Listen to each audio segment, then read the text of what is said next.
What's up, guys? Creighton here from LogicLounge.com. Today, we're going to be taking a look at the brand new, redesigned for iOS 7, TweetBot.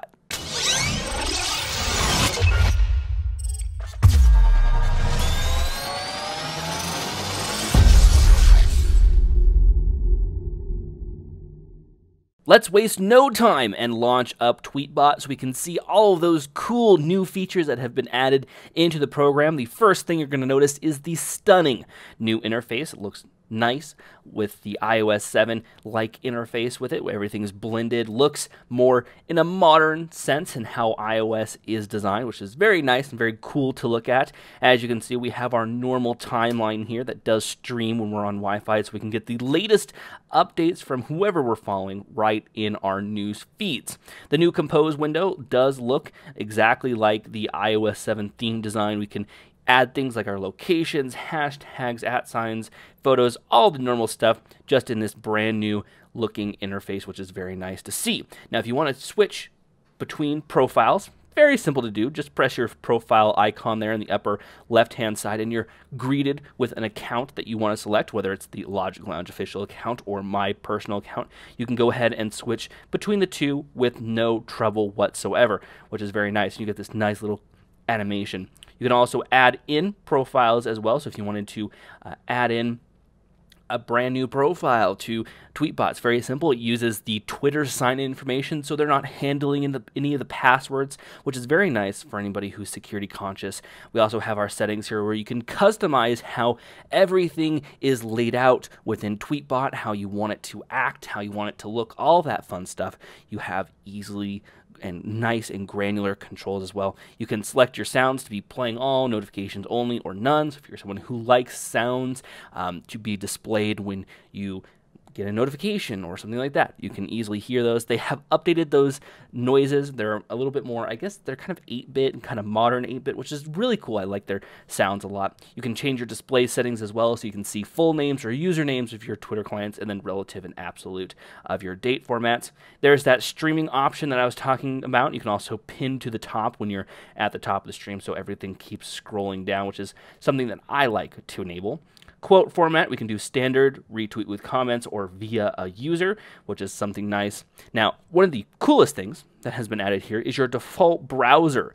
Yes, you can set your default browser here, so it detects which browsers are on your phone, and you can then set your default one. So if you don't like using Safari, maybe you want to use Chrome or 1Password, you can go in and select that one. You can open links in TweetBot or tell it to open up in that browser as well. You have individual client account settings, so if you wanted to have certain notifications for somebody, you can select those on, so you can see that I have mentions for everybody on. So if you mention me, it's going to go straight to my phone and make it go off. You can turn on notifications for certain things, and you have that notification system as well, which has been updated to use the iOS 7 default notification system, so it doesn't have TweetBot's proprietary notification system.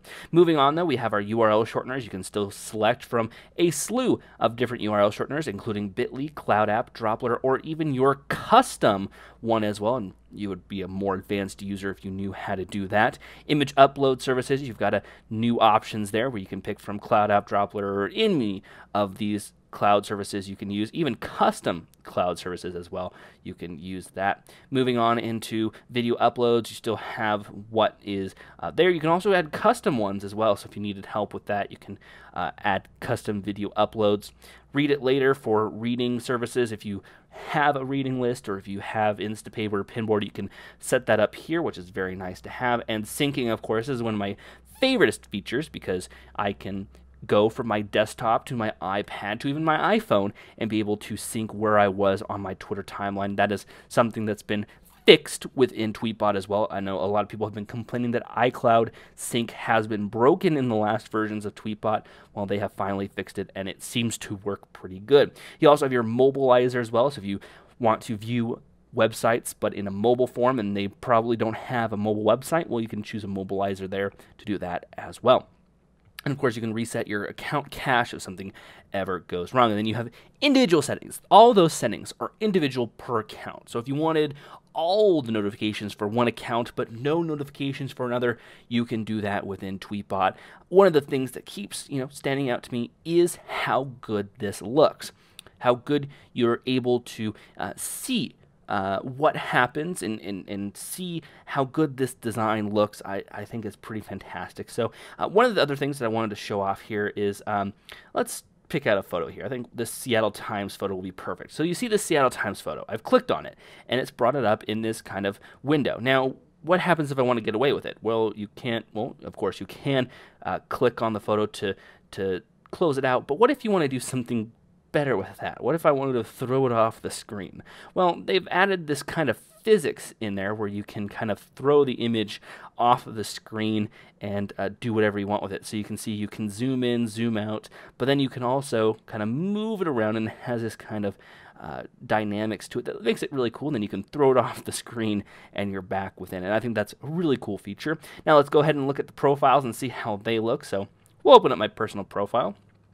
And you can see how it looks from the TweetBot perspective. You got your picture there with your kind of blurred out background. You have their description in there along with tweets, followers, all of your listed, even their recent photos as well. You can easily access all of that stuff directly from here, which is something that, again, is something that I really like to see. You can also see favorites as well for people who have favorited tweets, or I show favorited tweets. We also see we can search in there as well, save searches. Everything that's usually normally there is there as well, and that's something that I think is really nice. So you have all of these new features within TweetBot. I mean, there's more and more features that you can add. I mean, there's tons of stuff that you can do with this new TweetBot. It is a paid upgrade if you do have recent versions of TweetBot.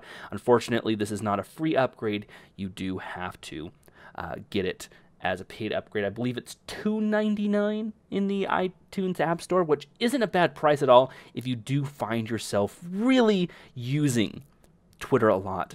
It is something that is definitely that you should go pick up. So there will be a link down below in the description if you want to pick up this application for yourself. Be sure to like, share, comment, subscribe, all of that fun stuff. And thank you guys so much for watching. My name is Creighton Miller, and we'll see you guys in our next video.